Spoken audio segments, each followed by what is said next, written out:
दोस्तों, द्विवेदी युग में हम लोगों ने देखा कि किस प्रकार द्विवेदी युग में एकमात्र खड़ी बोली साहित्य की भाषा बन करके आई।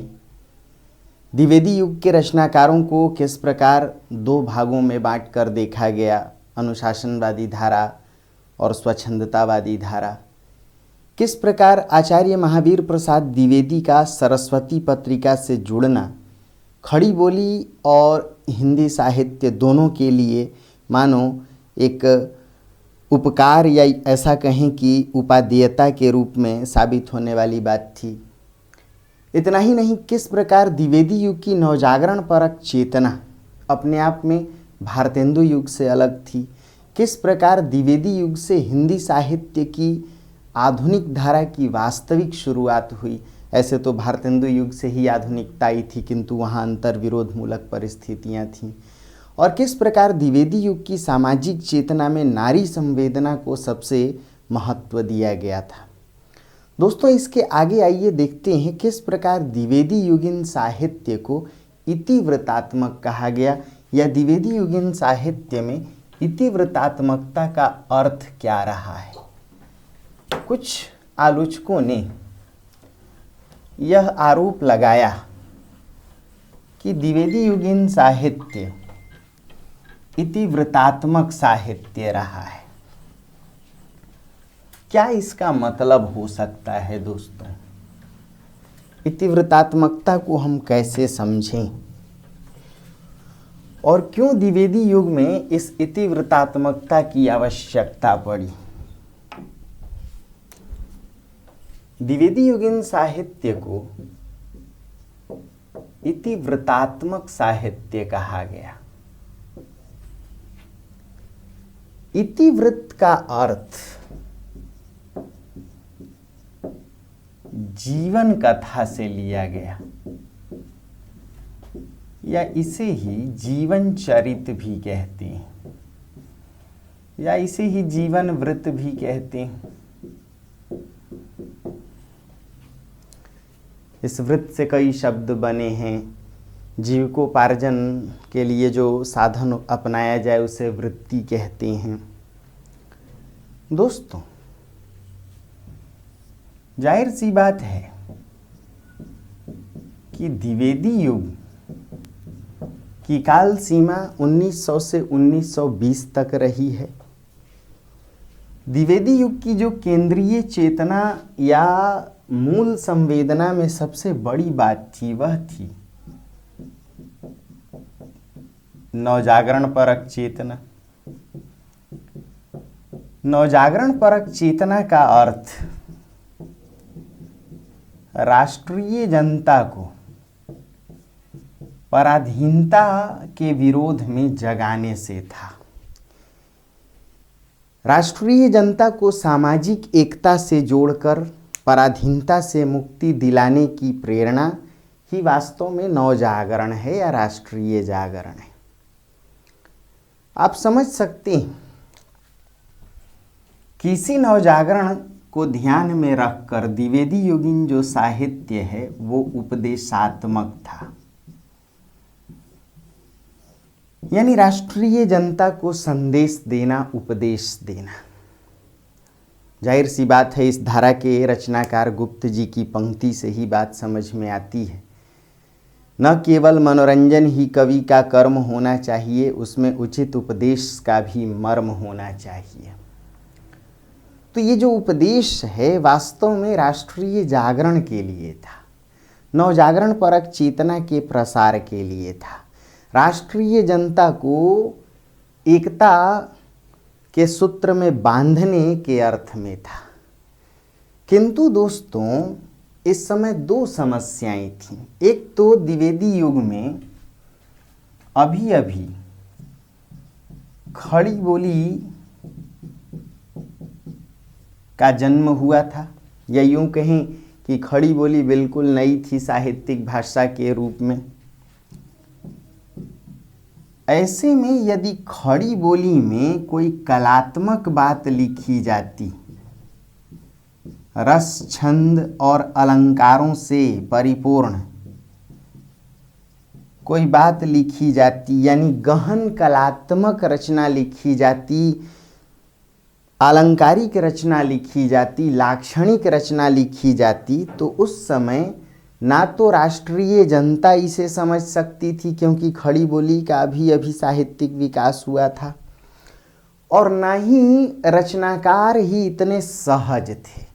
यानी देखा जाए तो खड़ी बोली में जो गंभीर लेखन है या जो कलात्मक आलंकारिक लेखन है या चमत्कारी लेखन है, उसके लिए ना तो रचनाकार अभी सहज थे, सक्षम थे, और ना ही उतनी सहजता के साथ जनता ही समझ सकती थी।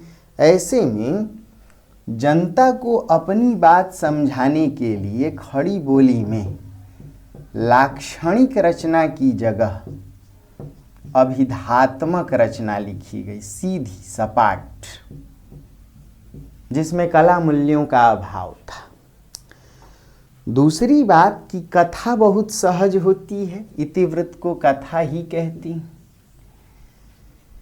ऐसे में ऐतिहासिक पौराणिक कथाओं का सहारा लेकर, जो पहले से कथाएं प्रचलित थीं,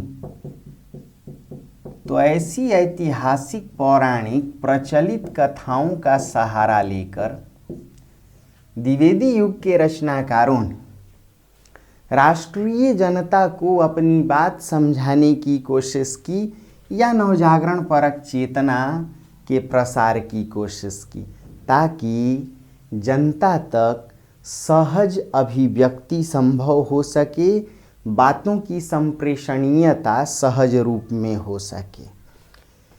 इतिवृत्तात्मकता का अर्थ ही है कथात्मक रचना, यानी ऐतिहासिक पौराणिक कथात्मक रचनाओं को लेकर के यहाँ फिर से रचना लिखी गई। जैसे आप गौर करें तो साकेत राम की कथा पर आधारित, जैसे पंचवटी, जैसे जयद्रथ वध, देखिए रचनाओं के नाम, विष्णु प्रिया, जैसे उर्मिला, जैसे प्रिय प्रवास। अब ये किस प्रकार की रचनाएं थीं? पौराणिक रूप से प्रसिद्ध रचनाएं थीं, या तो इतिहास में या पुराणों में इन रचनाओं की कथा पहले से प्रचलित थी। जन सामान्य में भी ये रचनाएं प्रसिद्ध थीं, इनकी कथाएं प्रचलित थीं। कथा सहज होती है, छोटे बच्चे को भी हम कथा के माध्यम से अपनी बात समझाते हैं। दादी नानी कथा ही तो सुनाती है, क्यों? सहज होती है।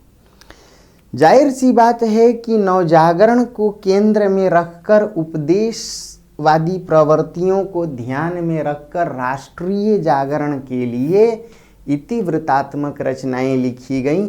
एक प्रकार से इतिवृत्तात्मकता यहाँ की आवश्यकता भी थी और मजबूरी भी थी, यानी उस युग की आवश्यकता थी दोस्तों, और साथ ही मजबूरी, क्योंकि खड़ी बोली अभी अभी जन्मी थी।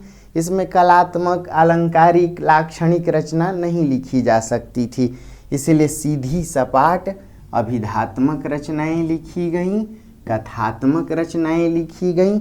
उपदेश को ध्यान में देकर कथा को कहने की प्रक्रिया यानी आख्यान मूलक रचनाएं लिखी गईं, ताकि राष्ट्रीय जागरण का सूत्रपात हो सके।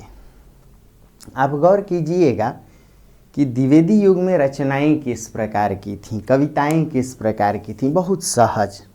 कैसे? हाय अबला जीवन यही तुम्हारी कहानी, अबला जीवन हाय तुम्हारी यही कहानी, आंचल में है दूध आँखों में पानी। अब देखिए कविता किस कदर सहज है, सपाट है। या हम कौन थे, क्या हो गए, क्या होंगे अभी, आओ मिलकर विचारें ये समस्याएं सभी। देखिए कितनी सहज अभिधात्मक रचनाएं थी, लाक्षणिकता नहीं थी, बात सीधी सीधी समझी जा सकती थी। जैसे यह पुण्य भूमि प्रसिद्ध है, जिसके निवासी आर्य हैं, विद्या कला कौशल्य में जो सबके प्रथम आचार्य हैं। या फिर वे आर्य ही थे जो अपने लिए कभी जीते न थे, हो स्वार्थरत, मोह की मदिरा कभी पीते न थे। देखिए रचनाएं कितनी सीधी हैं। है राष्ट्रभाषा भी अभी तक इस देश में कोई नहीं, जिसमें हम परस्पर निज विचार जता सकें सब कहीं। कविता एकदम सहज सपाट, जैसे उन्नति और अवनति प्रकृति का नियम एक अखंड है। देखिए कविता कितनी सहज है, कितनी सपाट है। इसलिए द्विवेदी युग की जो रचनाएं लिखी गईं, उन रचनाओं में अभिधात्मकता आई, सहज सपाट बयानी आई। इसकी वजह से कलात्मक मूल्यों का अभाव पाया गया। रचनाएं कथात्मक थीं, इसीलिए उन्हें इतिवृत्तात्मक कहा गया। इनमें रस छंद अलंकारों का अभाव था, या यूं कहें कि गूढ़ रचना नहीं लिखी गई, घोर कला मूल्यों से युक्त रचना नहीं लिखी गई। जाहिर सी बात है कि राष्ट्रीय जागरण का यह द्वितीय उत्थान था। द्विवेदी युगीन रचनाकारों ने न केवल सांस्कृतिक आर्थिक शोषण का विरोध किया था, उससे बढ़कर अंग्रेजों के द्वारा किए गए साम्राज्यवादी राजनैतिक शोषण का विरोध किया था। इन रचनाकारों ने सिर्फ खड़ी बोली को गद्य और पद्य की भाषा माना था। खड़ी बोली अभी नई थी, इसीलिए उसे सहज रूप में प्रस्तुत किया गया, उसे संप्रेषणीय भाषा के रूप में व्यक्त किया गया। कितनी बात समझ में आई? अगर समझ में आई तो बातें समझी जा सकती हैं, बातों को पकड़ने की कोशिश की जा सकती है कि द्विवेदी युग में खड़ी बोली का किस प्रकार प्रसार हुआ, कैसे सरस्वती पत्रिका ने इसमें भूमिका निभाई, आचार्य महावीर प्रसाद द्विवेदी के क्या योगदान थे, गुप्त जी जैसे रचनाकार क्या कर रहे थे। ठीक है दोस्तों।